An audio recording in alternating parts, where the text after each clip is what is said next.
आस्था और सनातन के सबसे बड़े पर्व महाकुंभ में ऐसे ऐसे रंग दिखाई दे रहे हैं जिसकी चर्चा पूरी दुनिया में चल रही है। सबसे ज्यादा हैरानी तो इस बात से हो रही है कि पिछले 4 दिनों में 5 करोड़ से ज्यादा लोग संगम में आस्था की डुबकी लगा चुके हैं। महाकुंभ में इस बार 144 साल बाद ऐसा अद्भुत संयोग आया कि हर सनातनी की इच्छा है कि इस बार आध्यात्मिक अवसर का लाभ उठाया जाए।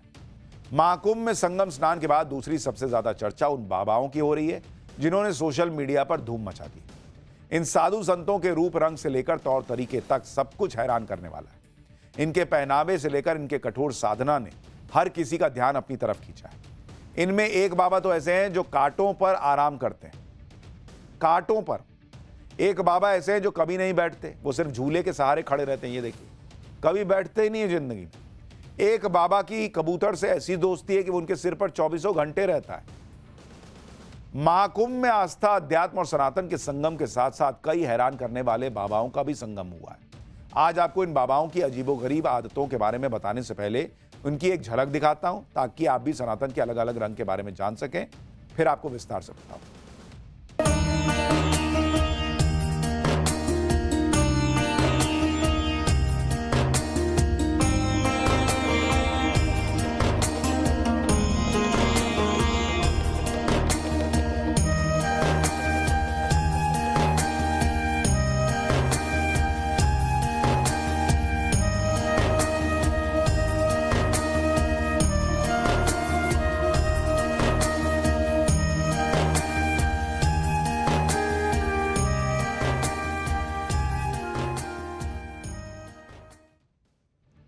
महाकुंभ में इन हैरान करने वाले बाबाओं के बीच दूसरी सबसे बड़ी चर्चा हर्षा रिछारिया और आईआईटी वाले बाबा के रूप में फेमस हुए अभय सिंह की हो रही। इसमें हर्षा रिछारिया अपनी एंकरिंग और ग्लैमर का करियर छोड़कर आई हैं।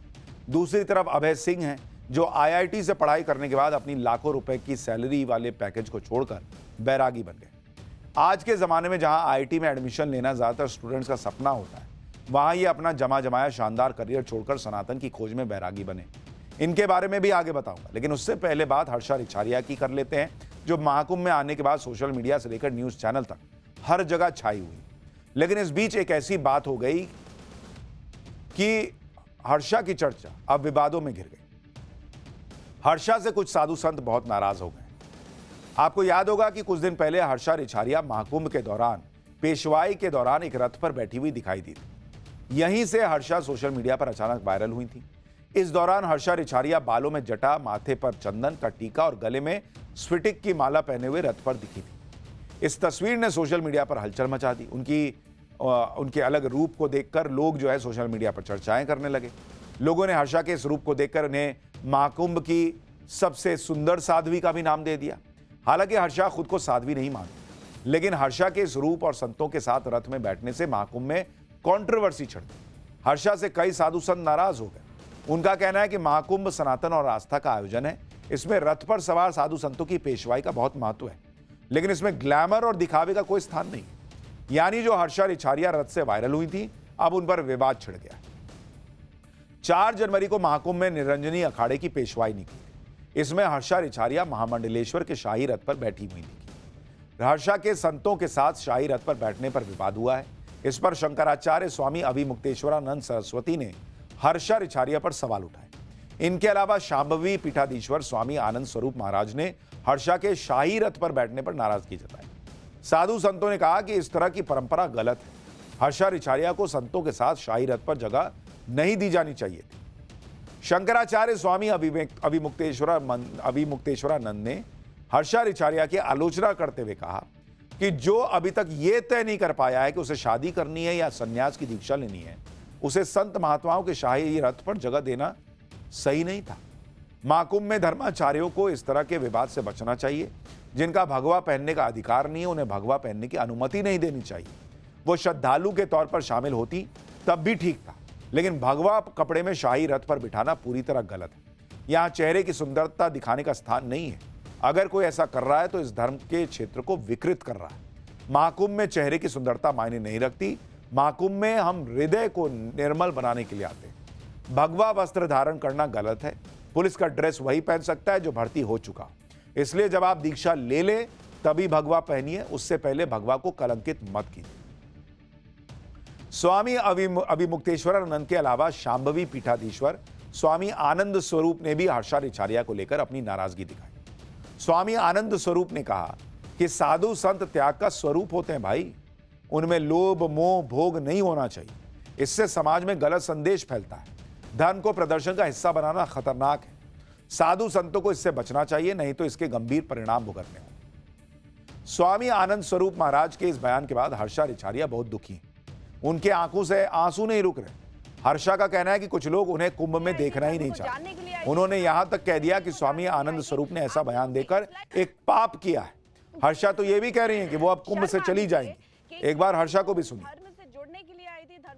शर्म आनी चाहिए कि एक लड़की जो धर्म से जुड़ने के लिए आई थी, धर्म को जानने के लिए आई थी, सनातन संस्कृति को जानने के लिए आई थी, आपने उसे इस लायक भी नहीं छोड़ा कि वो पूरे कुंभ में रुक पाए। वो कुंभ जो हमारी जीवन में एक बार आएगा, आपने वो कुंभ एक इंसान से छीन लिया। तो इसका पुण्य का तो नहीं पता, लेकिन ये जो आनंद स्वरूप जी है, इनको पाप जरूर इस चीज का लगेगा। यहाँ कुछ लोगों ने मुझे ही धर्म से जोड़ने का मौका नहीं दिया, संस्कृति में रमने का मौका नहीं दिया। लिटरली इस कॉटेज में रह के, इस रूम में रह के ये फील हो रहा है जैसे मैंने कोई बहुत बड़ा गुनाह कर दिया, जबकि मेरी कोई गलती नहीं है, लेकिन फिर भी मुझे इस तरह से टारगेट कर रहे हैं। तो अब जहाँ पे पहले मैं आई थी पूरे महाकुंभ में रहने की मंशा से, इच्छा से, वहां अब शायद मैं नहीं रह पाऊंगी। महाकुंभ में हर्षा रिछारिया रहेंगी या जाएंगी ये तो कुछ दिन में पता चल जाएगा, लेकिन महाकुंभ में एक ऐसे बाबा आए हैं जो जबरदस्त तरीके से वायरल। लोग इन्हें आईआईटी वाले बाबा कह रहे हैं, जबकि इनका नाम अभय सिंह राजपूत है। महाकुंभ में इनके सुर्खियों में रहने की दो बड़ी वजह है। पहली तो यह कि अभय सिंह ने आईआईटी मुंबई से एरोस्पेस इंजीनियरिंग की है।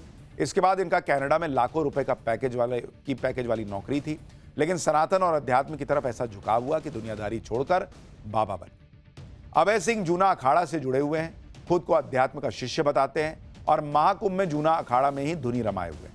अभय सिंह का कहना है कि वो सन्यासी नहीं बल्कि बैरागी बने हैं, अभी अध्यात्म के बारे में पढ़ और समझ रहे हैं। हालांकि जीवन को लेकर आईआईटी वाले बाबा की फिलॉसफी ऐसी है जिसे समझना आसान नहीं है। सुनिए आईआईटी बाबा अभय सिंह ने क्या कहा। करोड़ों की नौकरी करने वाला जो एक युवा था जिसने आईआईटी से पढ़ाई की, वो अब संन्यास की राह पे चल पड़ा है। इसके पीछे की वजह क्या है और इसकी शुरुआत कहाँ से हुई, क्या लगता है आपको? नहीं, ये संन्यास की राह नहीं है, ज्ञान की राह है। ज्ञान की राह पे चल पड़ा है। ज्ञान के लिए तप करना पड़ता है, तपस्या करनी पड़ती है, तो वो सही है। उसके लिए मतलब किसी भी ज्ञान के लिए करना पड़ता है।